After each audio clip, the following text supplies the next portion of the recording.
Hi, you're looking at an image of Mount Moriah, ancient Jerusalem, city of David. An excavation on the western side is taking place under this road presently, the Herodian Road, the old temple road that ran 2,000 years ago to the Herodian temple from the Shiloah up to the Temple Mount. On the eastern side, about 10 years ago, we discovered a rock-cut temple, stone-cut temple, 5 rooms with a raised platform for an altar on which sacrifices would have been made or offered, an oil press, a pen for holding animals, a matzeva, standing stone for making covenant with God, and also a room for processing those animals, slaughtering animals and processing, making them ready for sacrifice. We're going to focus on the area behind these stones in which a water system was discovered by an excavator, Wiseman Institute and Cambridge University, who took samples from the water channel at this point over here. Water would have run into room 1 to be flushed onto the floor, and into room 5 to clean the rooms after sacrifices would have been made. Now, what's quite interesting about this is here is the channel cut. The samples were taken from these 2 points. These are the micro details on the samples. Samples on the actual plaster, you can see the plaster here in the sand. W and V closest to the plaster, X a little lower down, and U a little higher up. This is the range. U would have, and X would have occurred before construction, sometime before construction.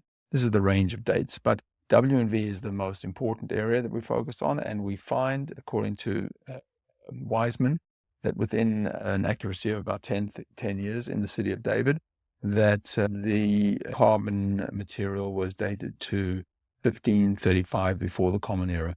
Now, when we overlap biblical chronology on that time, we find that this overlapped with Jacob's last 30 years in Israel.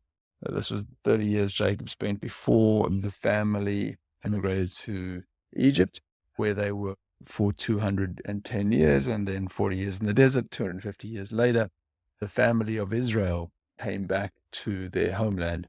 Now, what's very special about this period of time is that Jacob returned to this location, which was really the place that his father had been offered as a sacrifice by his grandfather on Mount Moriah. And we see that the matzeva, or standing stone, which has been located and exists there today, is the standing stone that Jacob would have set the night that he experienced the stairway to heaven dream, a famous dream.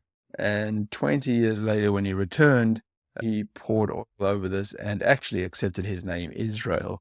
At this point, his name changed from Jacob to Israel, and this is where Jacob accepted his name Israel.